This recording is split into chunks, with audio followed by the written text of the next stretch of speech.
Alright, everyone, welcome back. So, the prospect pool overviews conclude finally today with the Toronto Maple Leafs. So, Toronto fans have been waiting for a long time. I apologize. It's been almost 2 months since I started this series back in July. Actually, like 3 at this point, but regardless, we're finally concluding today with the Maple Leafs. So, we won't waste any more time. Toronto, obviously, they're a team that has had a very interesting prospect pool. Even though they've been a talented roster, they still do have some solid guys that are in the system that, do have a chance at making a difference on the roster. I do want to say, rest in peace to Rodion Amirov. He was a prospect who was on Toronto when we started this series, but then he passed away. So rest in peace to him. I did want to give a second to pay tribute to him. But regardless, let's get straight into it here. Starting off with Matthew Knees. Knees is a left wing from Phoenix, USA. He's 6'3", 216 pounds, drafted 57th overall in 2021.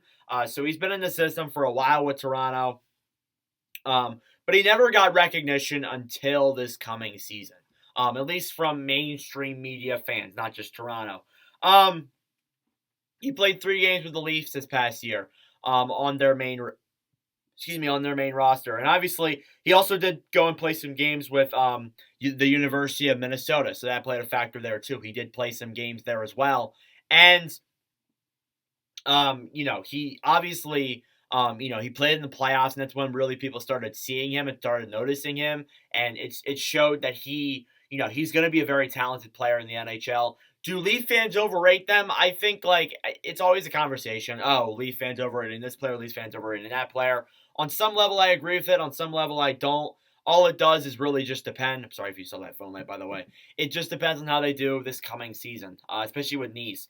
In 40 games played this past year with the University of Minnesota, he had 21 goals, 21 assists for 42 points. He looked great in the playoffs, as I mentioned.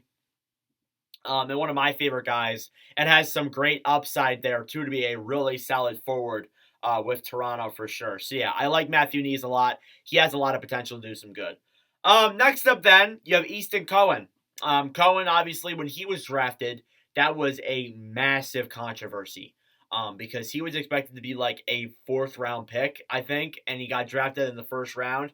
Absolutely crazy. A center/wing from Mount Bridges, Canada, 5'11", 185 pounds, drafted at 28th overall in 2023.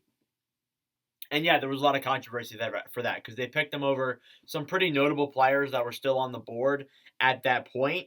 And people were and I, including myself, we were in shock that he went that high. But yeah, Easton Cohen still has some potential to be good, but he definitely is going to take some time. 68 games played this past year with the London Knights. He had 20 goals, 33 assists for 53 points.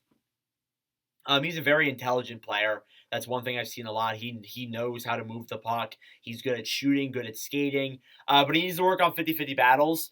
And that's the biggest thing. Like, if you want to stay in the NHL, you need to be intense in those corners and win those puck battles. And he's definitely a guy who is going to need to work on that if he wants to stay a very consistent NHLer. But, I think he has a good chance at doing that. But his development's going to take longer than someone you would have selected. Someone that, let's say Colorado or Carolina, who selected after Toronto. If they selected that certain player, then they would have been much, much shorter development. But Cohen's going to take much longer to get there. But it's not a bad thing. Next up, then, you have Nick Abruzzi. Abruzzi, I'm pretty sure you say Abruzzi. Center/left wing from Slate Hill, USA. 5'11", 183 pounds, so he's a little bit shorter than others. Same height as Cohen, basically. Drafted 124th overall in 2019. He's been in the system for a long time. He has. He's been in it for a while. He's been making stints with Toronto here and there. Like, he played 2 games this past year with the Maple Leafs, but never like a full season. And I'm not sure if we're gonna see that out of him. He might honestly just be a career AHLer or just a guy that comes in when players are hurt. He just never seems to lock in on a spot there with Toronto. But yeah, 69 games played this past year with the Toronto Marlies. He had 16 goals, 32 assists for 48 points. Not bad numbers there with the AHL Maple Leafs. He has good sense, but he just lacks that elite skill, and that's might be what keeps him out of the NHL for a while and stops him from being an NHL regular. He just doesn't have any elite skill sets to him, which is unfortunate. But he's still a solid player. He brings the physicality. But I think honestly, he might not be any more than just a career AHLer. I hate to say it, Toronto fans might disagree with me. You might be wondering where Fraser Minton is. I didn't include him. I figured I'd go with someone else here. But he is a very notable prospect who did well in the preseason with Toronto. These notes were made before the preseason was even like considered to be started, so keep that in mind.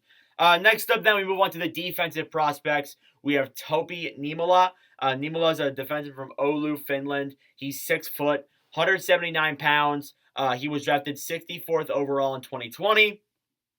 And this past year, he is finally making his making his debut over in the pros. He played 6 games this past year with the AHL Toronto Marlies, but in 58 games played this past year with Karpat, he had 8 goals, 10 assists for 18 points. I like him a lot there for a good defenseman. He's listed as being a good puck-moving D and can distribute it very wisely, so he's a very intelligent defender out there on the ice. And a defender who can move the puck very well typically does well in the NHL for sure. So I like Niemelä as a good defensive option there for the Toronto Maple Leafs. Then he got Noah Chadwick. Chadwick is a defenseman from Saskatoon, Canada. He is 6'4", 187 pounds. There weren't many other notable defensive prospects for Toronto in the system outside of Chadwick, but he was drafted 185th overall this past year for Toronto in 2023. But in 67 games played this past year with the Lethbridge Hurricanes, not the AHL Hurricanes, the WHL Hurricanes. He had 67 games played, 5 goals, 15 assists for 20 points. Listed as having a great defensive game, as obviously as you can tell, not a guy who's going to score a lot of points there for a defenseman, but a guy who's a good defensive D. Will definitely get a shot in the NHL at some point for sure. But yeah, Chadwick, he has hope to be a really solid defender there for Toronto. And then finally, the final prospect and the final goalie prospect we'll talk about here is Joseph Woll, goalie from Darden Prairie, USA. He's 6'3", 203 pounds, won the World Junior 20 gold in 2016-17. 2016-2017. So yeah, he's taken a long time to develop. Drafted 62nd overall in 2016. That was like 7 years ago. That is actually crazy to think about. But yeah, he's played in the past couple of years. He's had stints of playing time, but this year he's gonna finally get the backup role. But he looked good in the regular season and in the playoffs as well. He had a 6-1-0 record through 7 games played this past year, a 2.16 goals against average, and a .932 save percentage. Has great potential to be a good goalie. Will be the backup this coming year behind Ilya Samsonov. So obviously we'll talk about him in future videos. But yeah, Joseph Woll, I like there as a lot as a great Maple Leafs goaltending prospect. Other guys in the pool then that you got go as follows. You got Fraser Minton, Ty Voigt, Ronnie Hervonen, and Nicholas Moldenhauer. And yeah, that is your prospect pool overview for the Toronto Maple Leafs, and that is your prospect pool overview series concluded for 2023. So yeah, let me know your thoughts down below. Thank you for watching. If you enjoyed, make sure to leave a like, that, subscribe on down below. Go check out all the other ones we did. We have ones. We started off with the Oilers back in July, and now we finished this series just the 2 days before the season begins. So yeah, thank you all for watching. And anyways, I'll see you guys in the next upcoming videos. Adios.